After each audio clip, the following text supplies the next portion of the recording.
inconvenience me, and I'm not bitter about it in any way whatsoever. Yeah? We will now have James, who's talking about property-based testing, which I have to say I'm disappointed in, because I thought it would have been huge by now. I remember when this came out a couple of years ago, and you go, so I'm hoping that 2019 will be the big year for this. It's a wonderful thing. So how's that for an intro?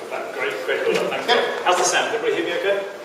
Yeah. Okay, so, my talk is about building software that actually works. I am going to talk about property-based testing, but I'm going to try and cram in two other things as well. So three things I want to introduce to you, or maybe remind you of, that I think are underrated and underused in the industry. Excuse me, sorry, could you speak a little closer to the microphone? Sorry. Here. How's that? Okay. So, this, I don't think is a controversial statement, right? When I say our software here, I mean both software that we use every day and the software that we're building ourselves. So what I want to do as we go through this is just look at a few kind of archetypal bugs that I think are interesting and tie them into some of these techniques. So I'll start here. Now maybe you've seen this before, but I think it's worth revisiting. This is Ariane 5 leaving the European Space Agency facility, French Guiana, in '96. This is the first launch. This is T+3, 3 seconds. And this was all going smoothly, everything looked good until the rocket began to kind of veer wildly off course, until eventually at about 39 seconds into flight, the ground crew took the difficult decision to trigger self-destruct. So total loss here is probably something between 350 and $500 million. So the reason for mentioning it is it's a fairly trivial little bug that caused this.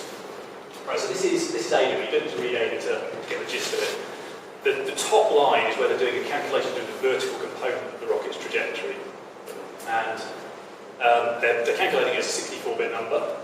And the first clue that maybe this isn't quite going according to plan is the variable name has an underscore 42 on it. So maybe this is the best quality code you've ever seen.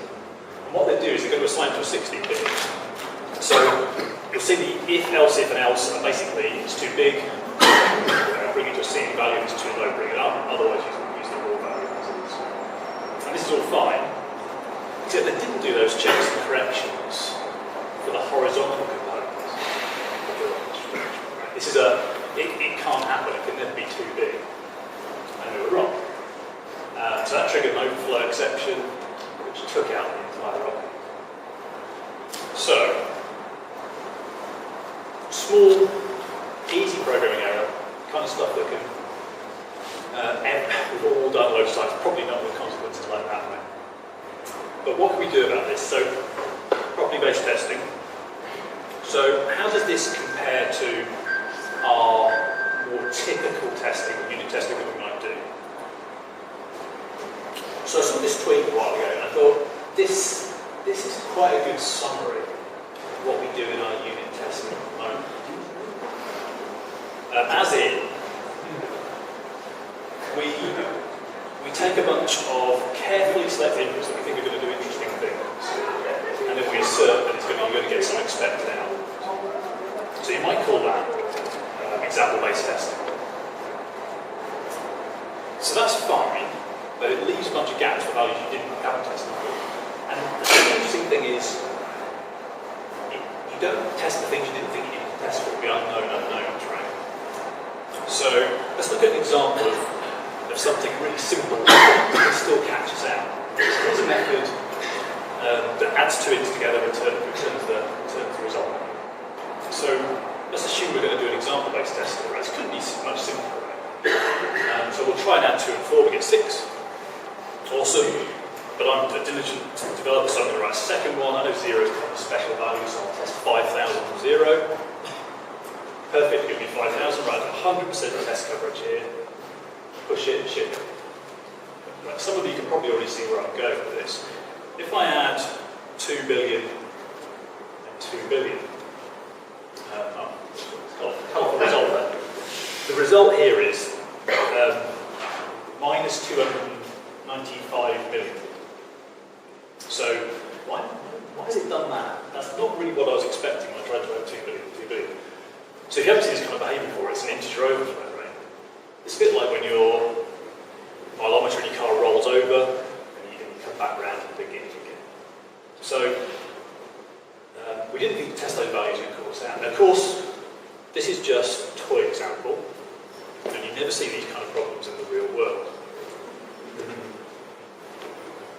Or so you might think. This is the Boeing 787 Dreamliner. So in 2015, they discovered a defect in software systems to control this, which results in total loss of power. Which is kind of a lie. I don't want to be flying on a plane that suffers from that defect. And it turns out it's an integer overflow. Well, in fact, it's a 32-bit integer overflow, like just looked at. So in this case, they've got 250 days before an overflow takes out. And the fix here, if you're flying on a Dreamliner, is they rely on the maintenance crews turning it off, turning it back on again. So, what's the alternative here, right? So instead of picking examples, we can write statements in the form of properties. So, what do I mean by that? So your typical example-based test might be something like, you're going to add these specific things to a list, and check it's got this specific length. Or maybe I'll reverse the specific list, and check I get a specific result. The property-based way is, we're going to say the property that will hold for all values, right? If I add n items to this, it'll be a length. Then, if I reverse any list, and then re-reverse it, I should be back where I started. And of course, we don't write these things in prose, right? Well, we can do, but it's more useful if we write them in code. So I've got an example here that says, this happens to be in Skull, but it's just an example I've picked, that says for all n or n's in int, if I multiply it by itself, then I take the square root of it, it should be backwards. And that is a property, as it happens, that will fail for numbers. So once you've written these properties, what do you do with them? You need a property-based testing framework. That's what's going to execute all this stuff for you. And it will try and find a failing case of breaking properties. And it does that by generating basically a bunch of randomish input values. The framework will give you generators for the basic types of strings, lists, or ints. And you compose those together to build your domain generators. And there are frameworks for pretty much any language you might be working. And then the other thing the frameworks do, which is pretty cool, is they try and, if they find a failing case, they'll try and shrink it down to the simplest possible one that still breaks the property. Which is really useful for debugging, why did this thing actually go wrong? So the hard bit here is, how do you come up with the properties? It's easy to write example-based tests, the properties are tricky. Now I've got a set of good rules of thumb here that I've found from practitioners who do this stuff every day. I probably haven't got time to run through them all, but I just want to draw your attention to fuzzing, the first one on the list. So fuzzing is a really kind of brute force. So fuzzing, you say, here's my generators, here's my properties. But my property is just going to be, I'm going to throw these inputs on there hundreds of times, thousands of times. And the only thing I say is there'll be no unexpected exceptions or errors. And you'd be surprised how much that catches. Just, it doesn't break. There's a bunch of others. And I'll put a reference in so you can go and read it if you're interested. So the guy who pioneered a lot of this stuff in the Haskell community is a local John Hughes. And he comes this like tongue-in-cheek, right? Don't write unit tests, generate them. And I think, although he's only half serious, there's a lot of mileage in which you get a lot of tests, not very much. So that was number one, that's property-based tests. We'll talk about using type systems. Here's an example of another one where something went wrong and a type system couldn't protect it. So this is the Mars Climate Orbiter, which is a NASA space probe that was launched in 98, reached Mars in 99. Unfortunately, when it got to Mars, it encountered Mars at a lower than anticipated altitude, disintegrated. Which I think is just a polite way of saying it crashed. And the underlying cause was that they used empirical imperial units, parts software instead of metric. So a type system would probably call it. So how do we use types for correctness? Well, I like this quote from Yareminsky. He says make illegal states unrepresentable. So that's kind of interesting, but what does it mean in practice? How can you do this, even if you're using a language not a particularly sophisticated type system? But there's still some stuff you can do, right? So here's an example of the method. Takes a list of integers, returns the head. The problem here is what happens if I give it an empty list? It's going to throw a runtime exception. Maybe the call anticipated, maybe they didn't. Could take my program out. So we can constrain the input type and say, this method only takes non-empty list, right? We made that a legal state, call it held non-empty list unrepresentable. And now the caller has no choice but to get this right. The compiler will check, oh, we've got this right. The second tactic, you can see from this example, right? So here's a divide operator, takes two ints, divides them. Of course, the thing that catch you out here would probably all be bit by this pass a 0 in, right? You could divide by 0 exception, runtime error, maybe the caller didn't anticipate it, maybe it takes something out. So what we can do here is constrain the return type. So here we say, we're going to do the division, we'll get an optional integer. If passing a 0 for the B, we're going to get back. So again, caller now has to deal with it, compiler will check. So of course that's just a toy example, right? You don't see divide by 0 errors causing problems in the real world. Or so you might think. This is the USS Yorktown, which is a US Navy cruiser, I think. And it was on manoeuvres, luckily not in a combat zone, right? Just doing exercises, when it had a series of system failures that required it to be towed back to port several times. And the underlying cause was a 0 in a database field, causing a division by 0, which took out all the machines on the network, causing the ship's propulsion systems. Now, apparently these were NT4 machines, so you sort of deserve it running new critical military systems on NT4. So I've talked about types giving us more correct programs, more machine checkable programs, but they can also give us a really useful form of documentation. Now, I guess our traditional way of documenting our programs has been comments, right? But there's two problems with comments. First one is they don't always tell you anything useful, right? They don't tell you anything more than the code. And then the second one is they get out of date as well, pretty quickly. So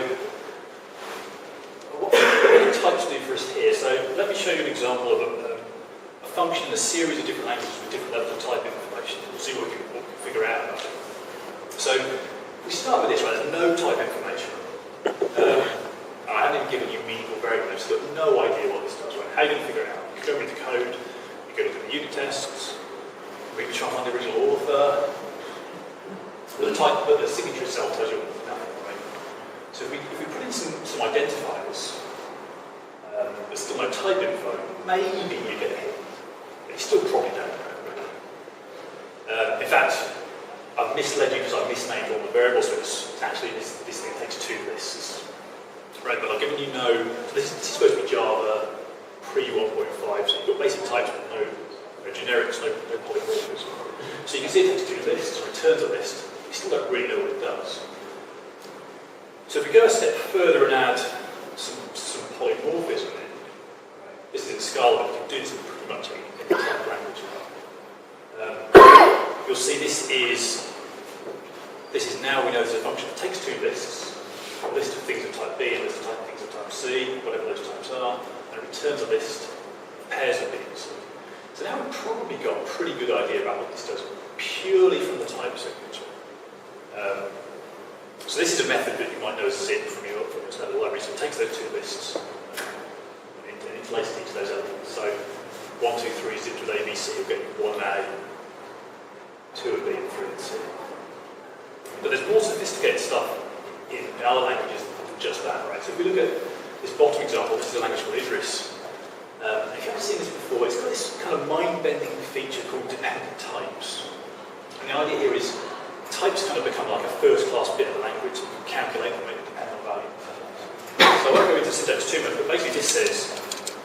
These lists have to be the same length, and the return list has to be the same length as well, so we get an extra guarantee of what this is done with. What happens if you call it two unequal lists? You actually can't. The compiler's going to stop you from doing it. So Chris Marshall says a quote here which I like, which is, let's make our code as wrong way for compile. Let's try and put it in each of our type systems. And that depends on what language you're doing. If you're working in Java, right, you're probably fighting the type system as well as getting this stuff. But my hope for 2019 and onwards is we'll get some more power in our type systems coming down from more academic languages into our mainstream languages. Right, so the last thing, if I can squeeze it in before I peek your version, is on design, right? So the things I talked about there, property based tests, types, are all about code. What about design as well? So, what if we can build models of our designs and test them? And I'm particularly interested here in tricky concurrent systems. So either concurrency at a single system level with threads, or our distributed systems, our microservice-based architecture that we're building. So here's an example of one where they didn't use these kind of tools. We got called. This is another NASA Mars mission. Not banging on NASA. They're good at software, but they have some good failures too. This one is Mars Pathfinder. This one actually got to Mars, so didn't crash. When it got there, it started suffering from total system resource dictation. And it turned out to be just kind of a really basic, like priority inversion bug in the schedule that was taking it out. They managed to fix it, but they got caught out because their design was wrong. The code was doing what it was supposed to, but the design was faulty. So I want to talk about a tool called TLA Plus for tackling these kind of things. So the idea here is that a normal kind of life cycle is kind of get some requirements, do an informal design, go to forward, try and verify. So TLA Plus is a tool that sort of fits into this design part of the life cycle. And the idea is you take your informal model, or the formal model in either TLA Plus or a slightly higher level language called Plus. You're basically doing a state machine model, plus a bunch of invariants, things you always want to hold, temporal properties, which are things you want eventually to hold in the model. You throw the model checker, it exhaustively checks the state space, tries all the weird, annoying threading, parallel stuff that will catch you out, and then either says, yes, fine, your properties hold, or find you a counter. So just to show you what that looks like, this is a kind of the hello world for concurrency problems, right? It's a bank transfer. One you can see here, the top bit is plus cal, defines a bunch of states, process threads, and stuff like that. And it compiles that to TLA Plus. This is an example of perhaps a TLA Plus book, so if you're interested in this, it's worth definitely looking at. So you give it to the model checker, and in this case it fails, and it comes back with the steps, transitions that get you into that failed state. So you can then go back and say, okay, my design doesn't hold up. Can I change my design? Or do we have to go back to the customer and say, can't actually meet the requirements, right? Someone might. Now this kind of stuff is getting into formal methods, which probably sounded a bit academic and ivory towerish, but this is actually being used by the teams who are building the biggest, most complicated, high availability superscale systems in the world. So Amazon have got a write-up on how they've used it for things like S3, the S9 ODB. Microsoft haven't talked as much about it, but they're using it for some Azure services and some Xbox stuff. Confluent have spoken about, written about how they're using it for Kafka replication. So this is real stuff that can help you build better design before you start. So to finish up, we are always going to have bugs in our systems. None of the things I've showed you there are solvable. But we can use property-based tests to understand our problems more detail. We can use types, whatever language we're working in, we can use types to prove things about our code and compile time. And if we're dealing with kind of these fiddly, tricky concurrency problems at whatever scale, we can use model checkers like TLA Plus to explore the design space. That is 20 minutes exactly.